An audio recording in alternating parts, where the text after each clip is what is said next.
Welcome to another episode of Game Reviewify. Well, it was the year 2010, which wasn't a very good year for gaming, but there was one genre that stuck it and made gaming a bit better that year, and that was the racing genre. With games like Split Second, Need for Speed Hot Pursuit 2011, Gran Turismo, and most notably, Sonic and Sega All-Star Racing. Now today, we're going to reviewify Sonic and Sega All-Star Racing for PC. What we have here is another one of those Mario Kart clones, only this one does a good job, unlike other previous games that follow in the same order, except of course, Crash Team Racing. Now we remember Sonic had other racing games like the Drift series, which was released for Game Gear, which was a failure, and of course, one we all remember, Sonic R, which was one of the worst Sonic games ever made for Sega Saturn. Sonic and Sega All-Star Racing is a crazy fast racing game, which of course includes weapons to knock out your fellow racers so you can gain for the highest position. The game adds a variety of different weapons and each character hosts its own special move. Just like Mario Kart, Sonic and Sega All-Star Racing adds a heat-seeking weapon called Rocket, which is basically a high-speed rocket on a chase to knock out your fellow racers.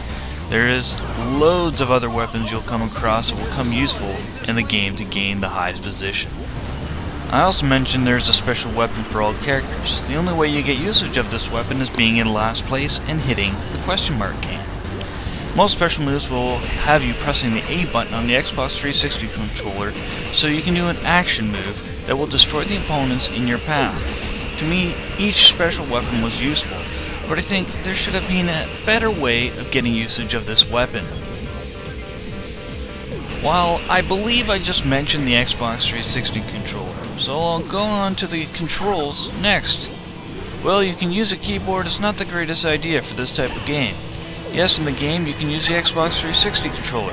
I found the controls to be pretty precise. I had some issues though, where I went into a drift on a turn and the drift didn't perform. This doesn't happen all the time though, so don't think the game isn't playable. The controller also supports a vibration function, which is great. The only bad part though is you can't modify the controller settings, but that isn't really bad either as the control scheme being used is pretty comfortable to play with and is probably the most accurate control scheme. Just like Crash Team Racing, Sonic and Sega All-Star Racing includes ways to gain turbos quickly and easy.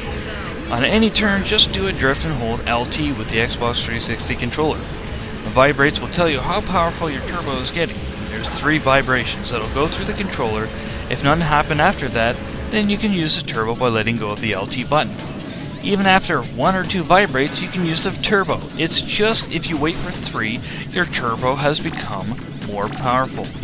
Also, if you don't have the vibration feature, you'll hear 3 booms notifying you of turbo. There's a host of characters in this game coming from a lifespan of Sega games. Each character controls differently to make the game easier or harder to play with. Example, I found using Shadow was the fastest and easiest character, while Robotnik was slow and sluggish. There is also unlockable characters that may gain interest to any Sega fan. If you remember Shemue, then you remember Ryo Natsuki, and he's one of the unlockable characters in the game. The sound in this game was alright. I didn't mind the soundtracks, but they didn't get me dancing off my feet. But because this game is a racing game, it should have featured music from the Outrun series, and probably a character from that game as well. You can also unlock the tracks in the game so you can choose them for each race, but I don't really care what song I'm listening to in this game.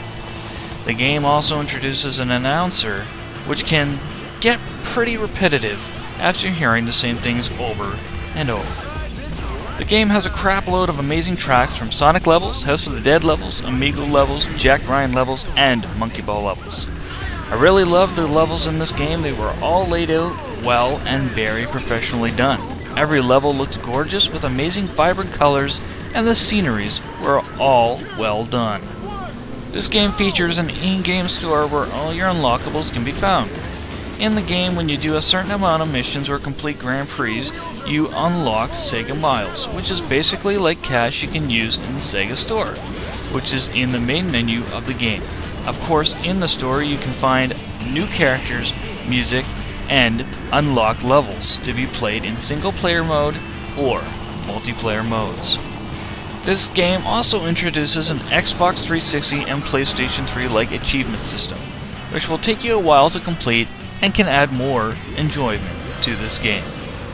There is a nice amount of modes in this game, like your least favorite, time trial mode, a missions mode, and Grand Prix, and also offline multiplayer, which supports up to 4 players. While yes, the console versions of the game got online multiplayer, it didn't feature weapons, so no loss there. The console versions got DLC, which the PC didn't. Well, up to this year, they only released 3 things. A Metal Sonic level, playable Metal Sonic, and Real Natsuki riding his forklift. I'm not really worried about the playable characters because we already have Ryo Natsuki, and I'm not really worried about Metal Sonic, seeing as how all the other characters add a great taste to the game already, and all control quite fine. But the one thing that would have been cool was the extra level, which has a Metal Sonic theme. I heard from people the DLC was pretty expensive at the time of release. It would have been cool to see DLC for PC, but there isn't really a loss here, 1 level and 2 characters. It looks like this game was made for PC, then ported to consoles. I find this pretty hilarious with the console DLC and online multiplayer, not released for PC. But there is a couple of things that is better in the PC version. Better high quality graphics, high resolutions, and better frame rates. The console versions were given good scores, but the main drawback was its frame drops. Well, I guess it's time for the finalization of this game. I will tell you that this game is playable and a lot of fun. Since its release in 2010, I've still been playing this game and will play this for ongoing years. The offline multiplayer is fun and is great for the whole family or a whack load of friends. The graphics in this game shine beautifully and is good eye candy.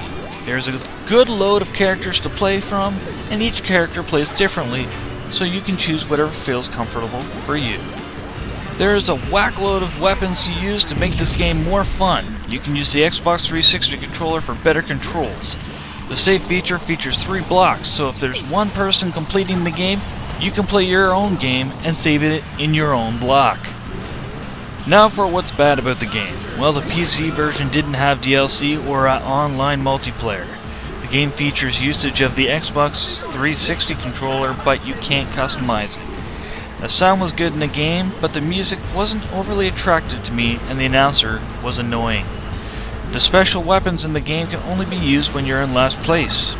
Sometimes, not often, you get stuck on a turn and can't do a drift.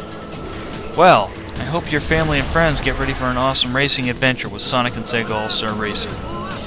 I also hope you enjoyed this episode and hope you return for another episode of Game Reviewify.